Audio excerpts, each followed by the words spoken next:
Hello. Everybody's coming in. Hi guys, nice to see everybody. So we're a small wee group today, and what I thought we would do, if you're up for it, is to have a bit of a Q&A and just ask any questions you may have. Burning questions about VA life, what it's like. There's no such thing as a stupid question. I asked a lot when I first started as a VA. So if you are not brave enough to put your cameras on and speak, then by all means put it in the chat. Otherwise, feel free to unmute and ask away. Use the chat. Okay, so nobody's feeling brave yet, which is fine. So I've got some questions that people frequently ask. So I thought I would start with those. And I don't know where you all are in your journey. Again, by all means, put it in the chat if you're a new VA, if you've been a VA for years, if you're just thinking about whether to become a VA or not, just let me know and then I can tailor accordingly. But yeah, this is your time and your session, so feel free to ask away. Otherwise, I'm just going to talk at you for like a period of time, which nobody needs, frankly. But if I start with some of the questions that I hear most about moving into the world of VAing, how do I know if it's right for me? It's a bit of a tricky one. It depends what your background is, and there's different elements to this, I would say. Whether it's right for you in terms of your family finances, whether it's right for you in terms of your skills and experience, whether it's right for you in terms of your mindset and your ambition. Yeah, so various ways to come at this. So I would say if you have got some form of skill where you can do that as a freelancer, so that, yeah, for a lot of us, that's being a PA. For others, it might be marketing or creating websites or whatever. If there is a skill that you can do in a freelance way, then you can absolutely do it in a freelance way as a VA. If you don't have a skill that is transferable, if you are a bricklayer, chances are, unless you've got other things that surround your bricklaying, VAing probably isn't the right role for you, I would say. You have to have some skill and experience that will translate into freelance life. And then the next part of whether it's right for you, a lot of people start at the same time as working a full-time job. I certainly did. I know a lot of other people that do, because it's massive risk financially, right? To just quit a job with nothing lined up. So lots of us did start alongside a full-time job. Now, firstly, you need to check on your employment contract that you're allowed to do that. Some are quite funny about it. And I did evenings and weekends as a VA, which meant that the work I picked up as a VA was really dull. I did a lot of data entry, a lot of Excel spreadsheets, quite a lot of scanning, believe it or not, in the margins around my proper job. And that was how I started. Thank you to everybody who's just joined. I'm just wittering on here with a kind of, is being a VA right for me?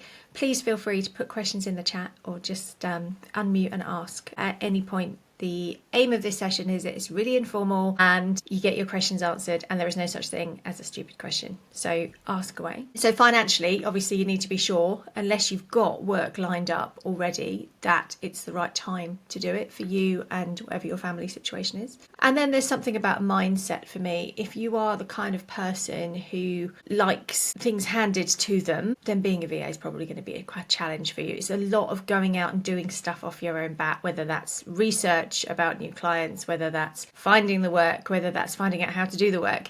There's a lot of self-motivation required, which isn't for everybody. And it's not just a question of, well, I can't be bothered. Actually, it's really tough mentally and emotionally, particularly when you first start and you don't have much client work, kind of forcing yourself to your desk and going, I've got to do something. And that isn't for everybody. It can also be quite lonely. I now have a team, and that's great because we have chats on Slack and it feels like we're part of a team. But certainly when I first started, it very much felt like just me, and that is quite isolating. You know, you're at home. I think more people these days are used to working at home, but back when I first started, I was used to working at home, but I was also used to having bosses, and even that I found a big leap. I felt very isolated because I didn't have peers, I didn't have people to chat to. It was just, you know, my clients, and there are some things that is appropriate to talk to your clients about, some things it's not. Right? So can be a bit isolating. So that, I would say, are things to think about if you're deciding whether or not VA life is for you. I suppose the next thing is, do you need any specific qualifications or training? Not really. As long as you understand the thing that you're doing, whether that's being a PA or social media or websites or chart, whatever the thing is that you're doing, as long as you understand that, the bit to be learnt is really the how do I freelance that, which you don't need a course to do. There are some amazing VA courses out there. And there are some fairly questionable VA courses out there, right? Everything, you get what you pay for, right? There's going to be really good ones where you get somebody who's a mentor and you can ask questions and you've got a group and you can, really get good value for your input. And then there's other ones where you literally, pay a couple of quid and just get an online course, which is just a download. And then there's everything in the middle. And you may decide you don't need any of those things. It is entirely up to you. I would say I didn't do any training. There was some around when I started, but not a lot, but I didn't really have the money to do it. What I missed out on and was very lucky to find by accident was kind of a peer group, a group of people at the same stage as me who were facing the same challenges as me, had the same stupid questions as me.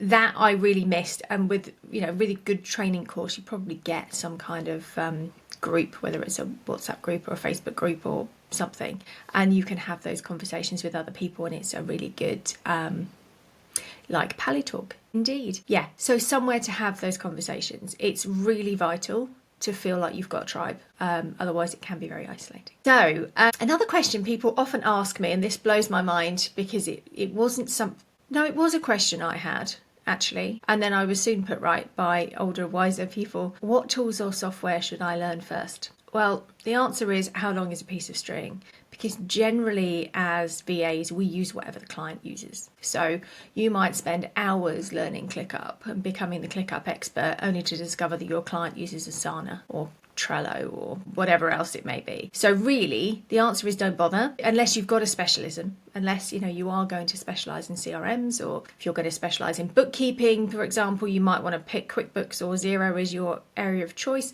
But generally speaking, the client is going to determine what software to use. Occasionally we get you get a client and they don't know what to use, and that's lovely because you can go, well, actually for your business, I think you would be great using Trello, or you would be great using ClickUp, and you can suggest what you like and what you think will work for them. But generally speaking, we have to suck up whatever it is the clients want and learn that. And there will be some things that are pretty universal, like ClickUp and Asana and Xero and Excel and Word and all those kind of things. And they're going to be relatively standard and should be fairly user-friendly. And most clients will expect you to have an understanding of those to a certain extent. There may be specialised industry-specific software, and they're not going to find somebody who knows how to use that, so then they might pay you to train up on it. I remember I worked for a lawyer once who used this weird system called Osprey, and they paid me to train on it, and I have never used it since. So I wouldn't have wanted to spend my time learning this incredibly ancient and convoluted system to never get to use it with another client, right? I literally only used it for them. So that's software. Any questions, please just bung them in the chat. Otherwise, I'm just going to work through the list of questions that I've kind of put my FAQs, if you like, that people ask when they get in touch and say, I don't understand this VA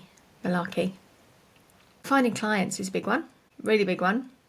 And finding clients and marketing is a real challenge. So I would always say start with who you know. Most of us have a network, even if we don't call it a network. I once met a potential client walking my dog. He was in my dog walking group and he went, oh, you do that, do you? Oh, that would be really helpful. I could really use a bit of that. Before I had a client.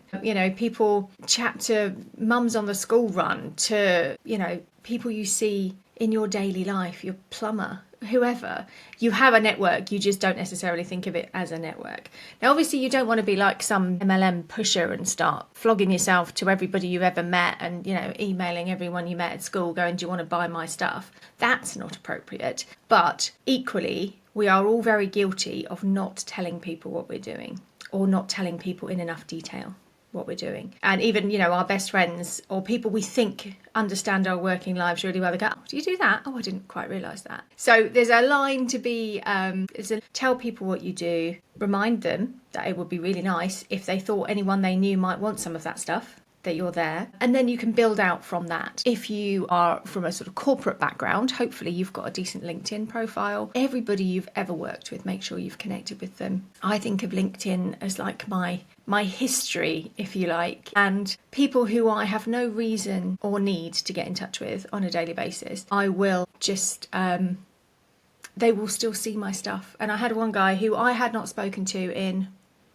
I don't know, 8 years, something like that. We worked together when I was employed. And after 8 years, I literally got a LinkedIn message just saying, right, I'm ready for you now.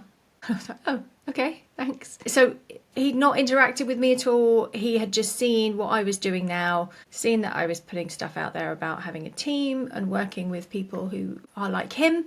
And he got to his business to a point, he went, right, I'm ready now for one of those, their VA things. So all about network, because people generally buy from people, and most new VAs generally find their initial clients are people they already know, whether that's an ex-employer or a mate or a mate's mate. Start with who you know, as long as you've got the skills to do what it is they need, right? And website, I know VAs who go from one extreme to the other. I remember talking to one VA who literally spent a year before she launched. I'm like, what are you doing? How can it possibly take a year to launch? What are you doing in the background? She took a year to, build her brand and create a website and all this stuff. And it was fabulous, right, when it came out, but it did take a year. Other people just sort of rock up and go, hey, I'm doing it now. And they're working in, a week, 2 weeks. You can pick where you like. Some of my team still don't have websites. They work as associates. They don't need to have something that really says who they are and what they do. They will use LinkedIn for that if they use anything, right? That is their selling point, their past employers, the work they've done, clients they've worked with. They'll use LinkedIn as that social proof. You don't necessarily need a big all singing, all dancing website. Because actually, if you have a website, you've got to work to get people to the website, which is not that easy. So, yeah, feel free to stick questions in the chat. Have I got a question? No, here we go. We've got a question. Fab. So I'm finding onboarding some clients really tricky as they have various calendars, slow at getting back to me. And this month I've ended up trying to spend so many hours trying to help my client sort out all her systems. It's all technical and I've had to research. I know I should charge for this, but she's only on 5 hours retainer, so I've done it for free. Any ideas what I can do to prevent this? So what I would say is with basic systems like calendars and your standard things, I would try and have a base level of understanding, and you do that on your own time. Yeah, it's kind of unpaid for time. Technical stuff with clients can be really difficult because particularly smaller clients who are one woman, one man bands, they don't have great tech, right? Actually, it's somewhat easier in a bigger company who's got an IT provider or department or whatever. Actually, some little clients, they've got some random iCal thing that they've got attached to their phone. They're not set up well, which impacts on what you can do for them. So if it's calendar stuff, I have to say I am really harsh. I do not support anybody who uses an Apple Calendar. It's Gmail or it's Outlook, because Apple calendars are not designed to have delegate access. They're not for business software, and they're awful because it's really hard to get access. They have to share things with you that they really shouldn't. And also you run the risk of them just on their phone accidentally sticking things in the wrong calendar because Apple is set up that way, which makes it really messy. So I tell clients we'll happily support you, but if you're using an iCal, you have to move over to Gmail. And you can still look at it on your phone. It will look exactly the same. No one will be any the wiser, but iCal calendars are the bane of the life. So I would get her either, see, it's almost like I knew it is an iCal calendar. Yeah, I thought it would be. So Outlook is obviously perimenopause brain. Honestly, I had to use a really bad word earlier because I couldn't think of the real one.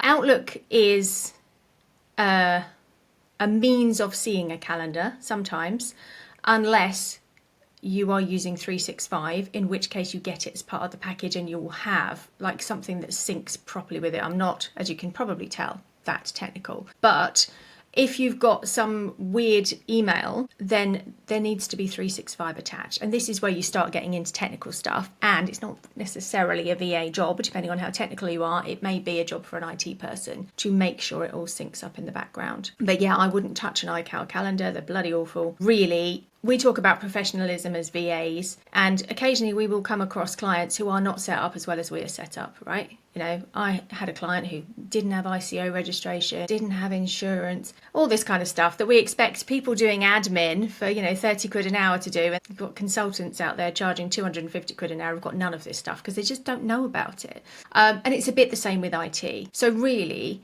businesses that are of a size to invest in a virtual assistant should be able to afford to have a proper email address, which isn't, Bob at Gmail or whatever, or Terry at ical.com. Really, they should be having some sort of link up with 365 and paying for a subscription, because that then makes it all work and it makes their data safer, right? The challenge with all of these IT things, apart from the fact that it doesn't really work if you're trying to do a business job with a personal bit of kit, which is what Apple is, right? Apple is designed for individuals. It's not designed for companies. Is that also you/the client run the risk of data issues, because professional data should be stored in a professional environment, which is a paid for 365 account or a paid for Gmail account. Anything outside of that, and it's all a bit rough around the edges and it gets a bit messy.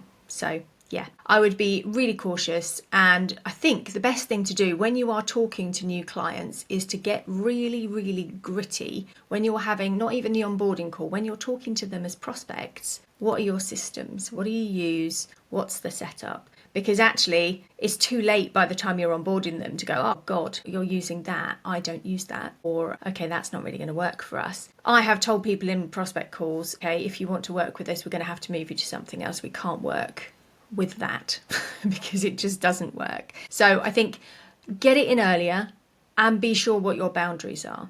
I think it's worth with smaller companies where you're a bit iffy about the tech, saying that you do charge setup time. You know, if it's going to take ages to get you, because for a professional company where it's a 365 and you've just got to add a delegate, it's, you know, usually the work of 5 minutes. When you're getting into slightly more iffy setups because they've cobbled it together themselves and they've been doing it 12 years and they're running the local category, then they're not going to have the systems, which means you're going to have to finagle around the systems more, which can take longer. So it's worth, again, having those conversations up front, seeing what their setup is.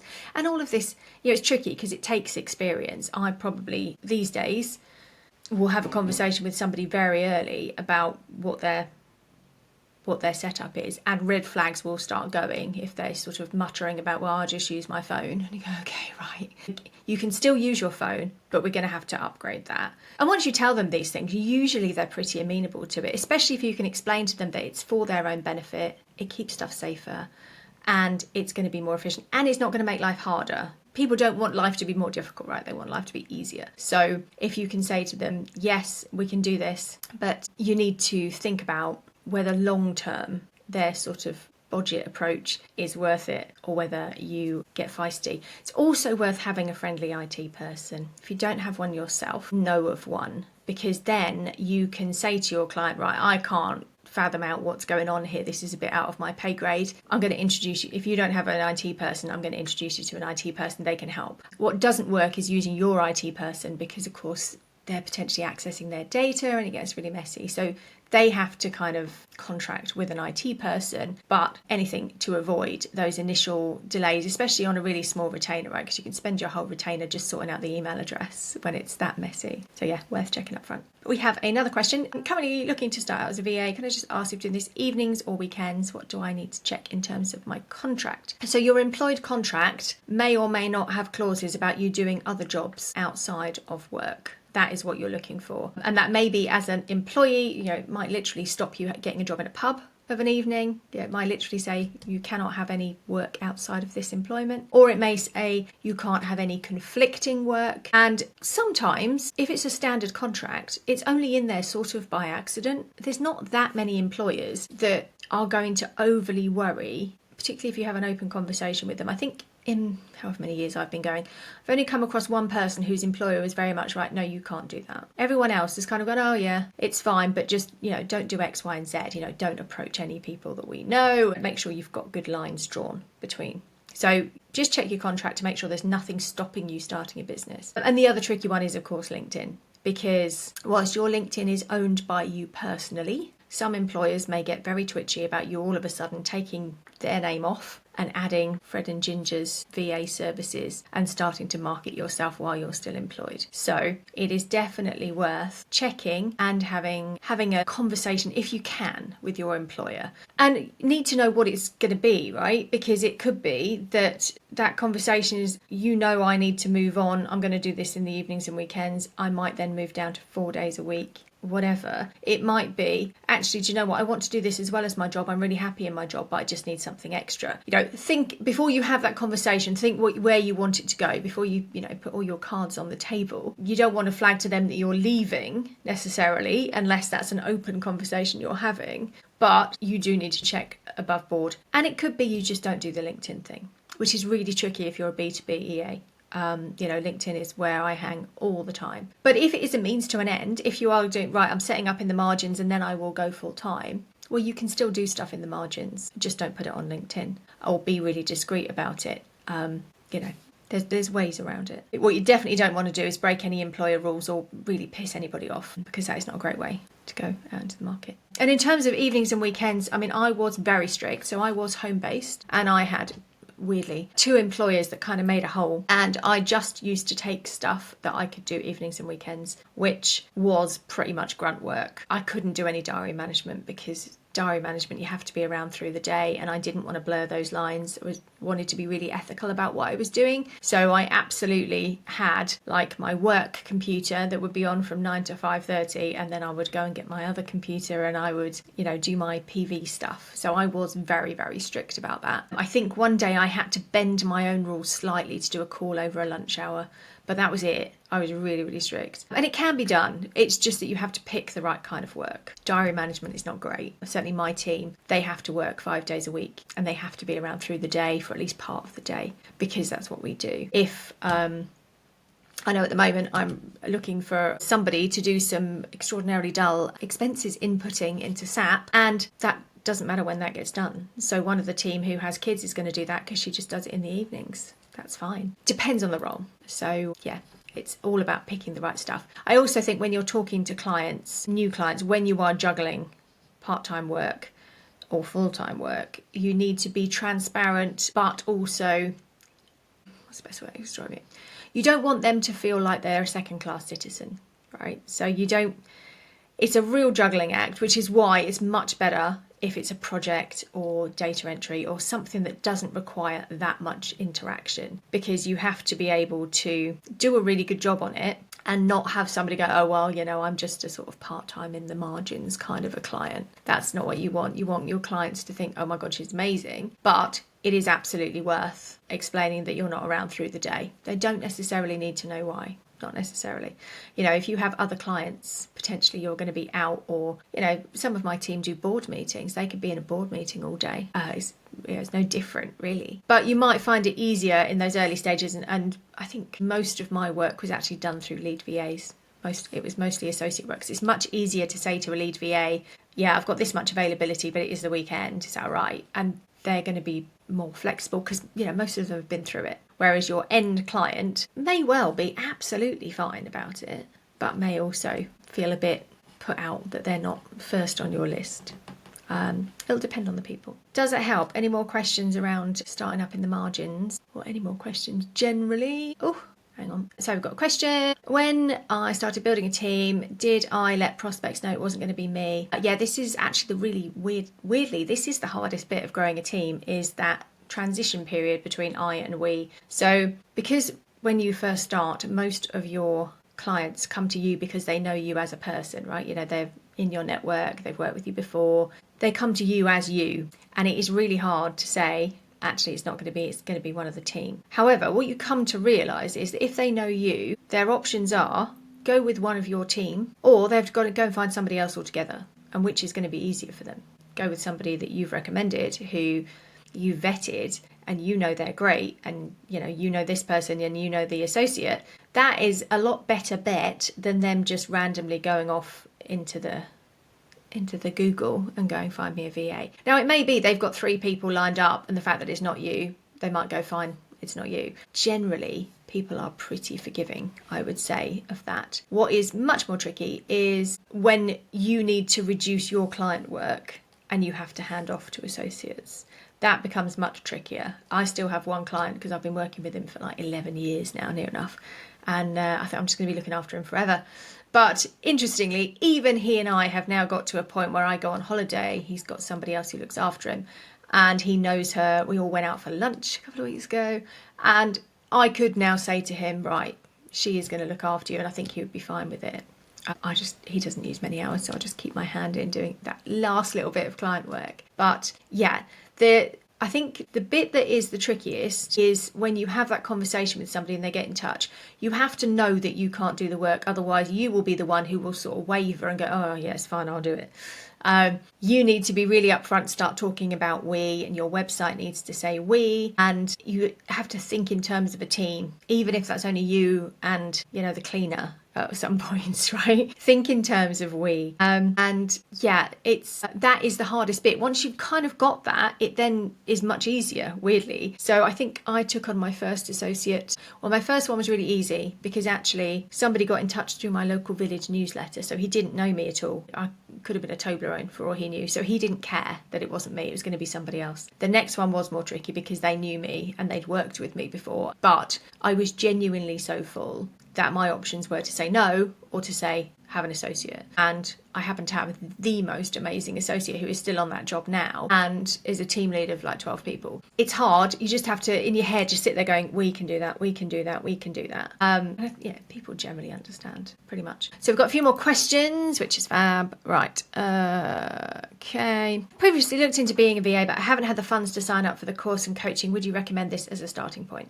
I think it depends is the answer. So I did not do any training as such, but I was very lucky. I was an associate for 2 lead VAs at the time, and both of them were really lovely. If I rang them up and went, this thing's happened and I don't know what to do. But also what I did have was experience of working in a small business, and understanding how a small business works I think is really helpful. If you've come out of a massive corporate, it can be a bit of a shock suddenly going into small business life, and you suddenly go, oh my God, my laptop's broken, I don't know what to do. There's no IT department, or nobody's paid my invoice, I don't know what to do. So I think it depends on your experience. I think it depends on your confidence levels. I mean, I think anybody can go freelance without training. I don't think it's necessary. However, you don't know what you don't know. And like I said about some of my clients who charge however much an hour and still didn't realise they needed ICO registration, if you don't do training, you're potentially going to miss some stuff, right? And then you discover it afterwards and you go, oh, pants, didn't realise that. It's happened to us all, right? We all make mistakes and possibly wouldn't have made them had we done some training. I speak from personal experience. There were some things that I was doing that were not good. Potentially we'll get a mentor or a coach and a peer group of people, and that is really helpful. The other thing is, I think when you run your own business, you are responsible for your own development. So at all points in my journey, if you like, from the moment I decided I was going to leave my jobs and become a VA, I paid for some form of self-development, whether that was coaching, mentoring, something. So I didn't have formal VA coaching or training.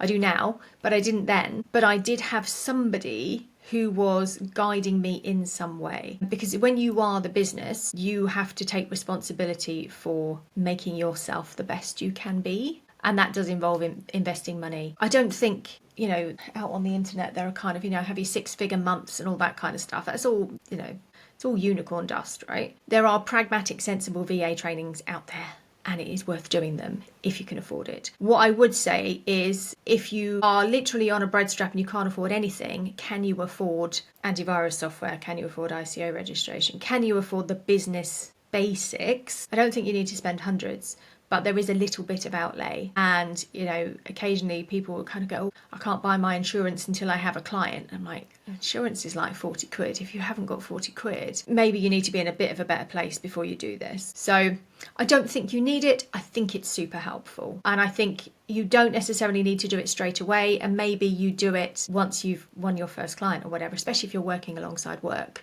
That's extra money in theory. So maybe you save up and you do it. I know people who've done VA training after a year, after 2 years, and still got a lot out of it. As I say, I have VA coaching now, and I'm ancient, so it's still worth doing. I've been set up as a VA for a couple of months, been trying to get that elusive first client, working on my LinkedIn profile. Where would you put your testimonials on your LinkedIn profile? Well, that's really tricky because unless they're an actual LinkedIn official, so do they call them testimonials? They call them something else, don't they? Recommendations. So on your About You page, that is where you can do your best talking, I would say. So when people have clicked into you and you've got that little profile bit, I would put them in there. You might trim them down just to make it the highlights, but that's a really good place to put them so that people see them when they're reading about you. You know, Kathy and run a virtual assistant business, blah, blah, blah. You can then just literally have a nice little quote.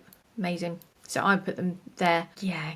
If you've got a real, so one of my team can't remember what the phrase, honestly, I'm having a real perimenopausal day today. One of my team had the most fantastic, like two-word recommendation. It was just kind of amaze balls, or it was something like that. And she literally put it as her, you know, under her name, as her role kind of thing, you know, just amazeballs VA. It wasn't amazeballs, it was something much better than that. But if it's real pithy and it makes a statement, why not stick it? Make yourself stand out, I would say. Quote insurance, £19 a month. Yeah, it's not much. It really isn't much. Mine is probably more because we have American clients and it costs a lot more if you have USA-based clients because they're litigious buggers. So they whack the insurance right up. But yeah, it's not a lot. You know, ICO is £40 a year. Insurance, 20 quid a month sounds about right. It's not massive. And the only other investments, if you like, you're talking about are probably a 365 subscription, probably. If you're a Gmail person, you don't need that. I would say some paid antivirus on your laptop, but again, depends what system you've got. Some people with a Mac say don't really need it. So it's not a massive outlay in the first, but you know, you don't need a website. Some people, as I say, never have a website. So you don't need to get branded and all the rest of it. Yeah, my name, I took a mate to a pub and we drank 3 gins and literally were Googling, you know, does this name already exist on the, you know, domain checker thing, 3 gins in. And yes, my branding has changed 3 times since then because it was done very cheap the first 2 times and now it's where I want it to be. But you don't need to spend an inordinate amount of money up front. And particularly if you're doing associate work, which is a really good way to get started. Generally speaking, as a lead VA, I don't really care about people's websites. We're pretty heavy corporates, so I care about their LinkedIn profile, not really what it looks like or any of that stuff. I'm not too worried about that. I basically want to know where they've worked and what they've done in their employed life, and then if they are freelance already, in their freelance life. But that is the shop window for me, LinkedIn, rather than a website. If, you know, I'm looking for some marketing support at the moment, the first thing I'm going to do is go and check out what they're doing. You know, if I'm not, but if I was looking on Instagram, I'd be like, well, what do they do on Instagram? It depends where, you know, if your clients are going to be hanging around on Instagram doing beautiful baby books or plants or whatever, then they're not going to be so fussed that you once worked for a high net worth and managed their diary. You know, they're going to be more worried about what your reels look like and, you know, how beautifully you can take photos of things. You know, it depends what your clients are after as to where they're going to be looking for that social proof of what you've done. And a website is nice. Websites can be really cheap these days. They don't need to be very, very fancy and expensive. And the same with branding. You know, be cautious you're not using any images that are potentially copyrighted somewhere else, because that can be a bit iffy. But all of these things you can do. There's a sort of must-have, which is insurance, ICO, anti-money laundering if you're doing finance stuff. And then there's the nice to have, which is the websites and the beautiful social media profiles and the lovely branding and all that kind of stuff.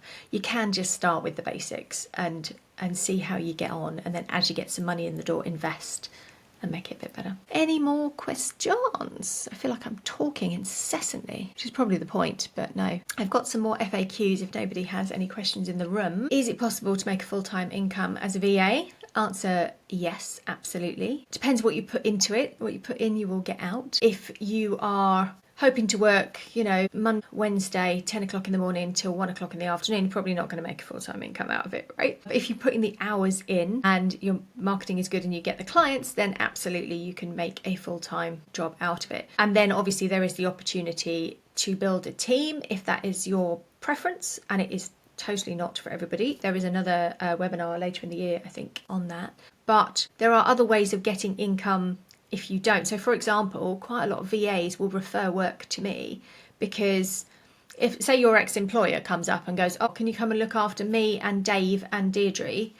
As a VA, you're like, oh God, I've only got 20 hours a week. I can't look after 3 people. Because that would be my entire, you might already be fully booked, but even if you're not, that's a hell of a lot of hours, right? Not many VAs would have that availability or would want that it's quite a risk, right? Sort of eggs in one basket risk. So I get referrals from VAs who get those kind of jobs and say, look, I can't do that. That's too many hours, but I know someone that can, because we have bigger jobs. So they know that I can put a team in that can cover, God, one place, I think we've got 20 odd people that we support. So we're sort of set up to do that. And then I pay a commission. So there are ways of getting money that don't necessarily involve building your own empire, right? Because that is not for everybody. It's not, some days, definitely not fun. So there are ways of doing things like commission. If you've got an amazing network, great, pass things on to other people and take a cut. Or maybe you only want to work for lead VAs because you don't love the marketing. Again, absolutely fine. You earn a little bit less, but you haven't got to go out there selling yourself. Well, a bit. You've got to sell yourself to those lead VAs. Quite as intimidating as selling yourself to the whole world out on social media. And certainly some of my team would never go out in the world and find their own clients. They just hate it. But it's not as horrible as it sounds. It sounds like you've got to go out and sell. And actually, I don't think I particularly do selling. I don't think many of my team do selling. You're offering a service and people want the service, or they don't. And that's kind of it. So yeah, sorry, I waffled on. But yes, full-time income as a VA, yes, absolutely. You need to get your pricing right. So I don't charge too little. But yeah, absolutely possible to make a full-time income as a VA. Another question, this is quite a good one. How do I juggle more than one client without burning out? Well, I think just how do I juggle more than one client? People have different numbers of clients. At one point I had 12 and it was just me, and I don't know how my brain is still in one piece, to be honest. I had lots of little clients, which is really bad for business, for your brain, for everything. That was just the way it kind of came at me, and I had lots of sort of 10 hours here, 12 hours there, lots of little bitty bits of client stuff. Much easier if you have bigger clients because you don't need so many and it's more efficient to bill. You can do an hour on one, an hour on another one, rather than 10 minutes here and 10 minutes there, which is kind of messy. And you'd have a different inbox. It is entirely possible to do lots of clients. You need to be organised, which, assuming you are a VA, you probably are, right? And time boxing. So when I had my 12 clients, I would sit on a Sunday night I did it on Excel, sometimes I did it on a piece of paper, it depended on my mood, and I would sit there and I would divide the week up into chunks, and I'd be like, right, okay, I've got to allocate 10 hours for this, 5 hours for this, 2 hours for that, 2 hours for that across the week. And I would literally colour it in and make sure that I hadn't missed anyone. That was always my risk with too many clients. I'd get to Thursday and be like, oh, I haven't checked that inbox yet, oh my god. So organisation is the key to juggling lots of clients. And I would still say more clients is better than less, because if you only have 2 big clients and one of them goes, it's half your time you've got to fill back up. So spread the risk across a few clients if you can. I think when I did my last book, the average VA had something like 6.5 clients, so 6 or 7 was the average number of clients at any one time. My next question: what's the best advice you ever got when starting out? Oh, that's a good one. Put 40% of your money away for tax. That is the best advice I ever got. So I would say you're unlikely to pay 40% of tax. However, if you've put it to one side, you're not going to spend it by accident. What throws people in self-employment is that the first year HMRC just charge you on what you've earned. But year 2, they will pre-charge you for money you haven't earned yet. So you need to have a bit of a pot ready for that sort of 18 months, 2 years in, depending on how it falls, because it can absolutely stymie you because the money hasn't come in the door yet. So put away more than you think you need, and then, you get your tax bill, you go, woohoo, I've got 300 extra quid, happy days, online shopping, handbag, winner. For those wanting resources for training, my VA business was my lead and they were recommended to me. I don't know what that is, sorry Colette, I don't quite understand that. It might just be my perimenopausal brain. How long did it take you to see real success from your VA business? So I've been going a really long time, really long. And I had a weird sort of stuttery start. So I started the business alongside my job, but I had 2 jobs, right? It was organised between both of them, but it was 2 jobs, and I negotiated. So I started the business in October 2014. I negotiated an exit in April 2015 from one of my 2 jobs, mainly because she wanted me to commute back to London and I didn't want to do that. So I decided it was time to get out of there. So I found a replacement, exited there in the April, and I said, well, I've still got half my hours covered, right? I've still got half a job. But unfortunately, he made me redundant in the August, rather hilariously, to go and get one of these virtual assistant things. Made me laugh a lot. It's like, you do know that's what I'm doing, don't you? Anyway. Strange man. So I was very self/unemployed, probably the August of 2015. And by October 2015, I was making the same as I used to earn. I was kind of fully booked. So not long. Now, obviously the market is different now. Things have changed. A lot of it comes down to luck. You know, from that point, I was fully booked in October, but quite possibly the following February I wasn't, right? If I lost a client, it does do this a bit. So there's never a day we kind of go, oh, phew, I'm sorted, because, you know, clients come and go. Whether that's very deliberately because you're working on a project basis, so literally clients come and go, or just your ongoing clients, you know, things change, they, you know, their budgets change, they might get really successful and have to take somebody on full time, which I consider to be a real success, right? It just proves that the assistant role is vital. So yeah, so clients will come and go. It's never going to last forever. I mean, I say that as somebody who's had a client on the books for 11 years, but apart from him, it's not going to last forever. And even he is going to retire at some point, I assume. So yeah, it's not going to last forever. Would a good example of clients be little ones to start out with, like sole traders, tradespeople, SME, etc.? Any or all of those, I think. I think that ideally you want to work with people who you know and understand. So if your background is in trades and you get them and you understand how they work, magic, then they would be a great bunch of people for you to pick. If you are more corporate and you understand how, you know, non-exec directorships work or banks or whatever, then you're probably better off targeting those types of people. And small businesses come in all shapes and sizes, right? I have worked for some businesses as a VA. So I worked for a day nursery. I've worked for a bioscience firm. We work for I'm not allowed to say the name, but we work for a big worldwide sporting organisation at the moment. So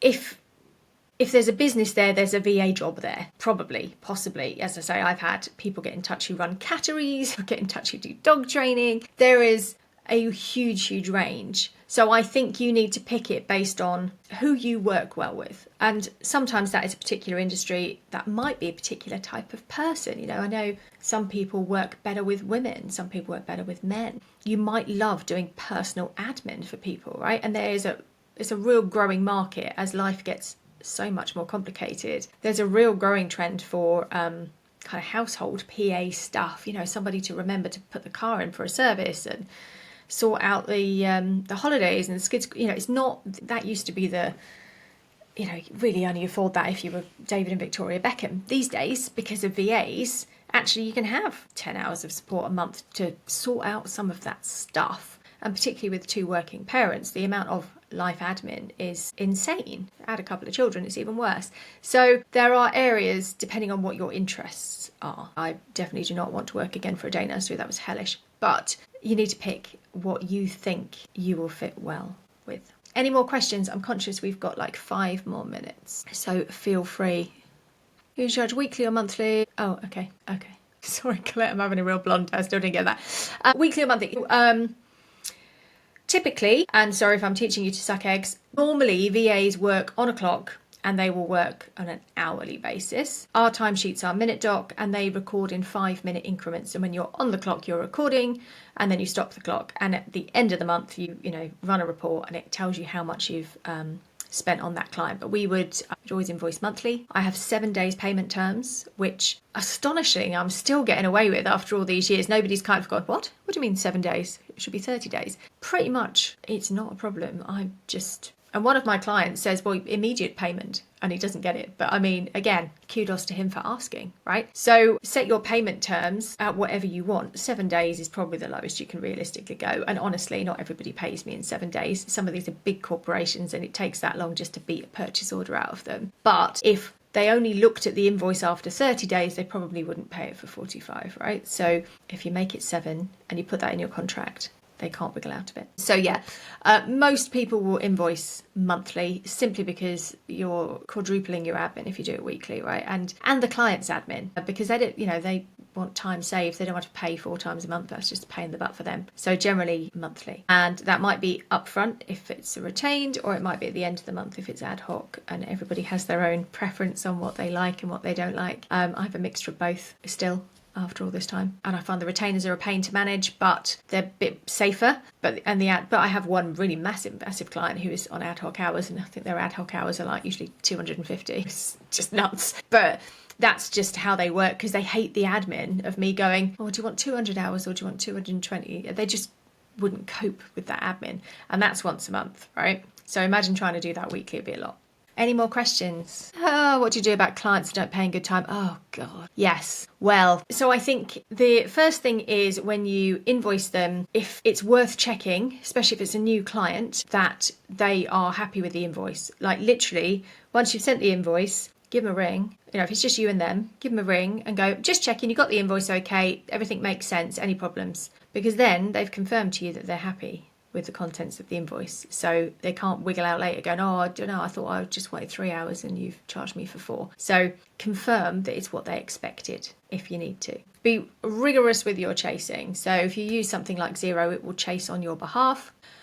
I mean, I tend to be a bit more flexible. I don't throw my toys out the pram if people pay on 9 days, because you know, people are going to people, and particularly when you're dealing with bigger clients, they have payment runs. But even little businesses, so I pay all my team, usually the second Friday of the month is how it works, because they're on 14 days terms. So I normally pay them within like 9-ish. But if somebody misses a Friday, that is a right pain for me, because I do all my payments and all my money stuff on a Friday. If they don't get their invoice to me till the Monday afterwards, I'm like, oh God, I've got to especially go and do that now, whereas everybody else, and I'm paying 30 odd invoices, I just want to go down a list and do them if someone sends it late. So you don't know what your client's systems are, and it might be worth asking if they have a day in the month where they pay all their invoices. Check with them, is this a good day to send my invoice, or would there be a better time to send my invoice? You know, if people are consistently paying late, there may be a logistical reason why, as opposed to them just being a pain in the butt, right?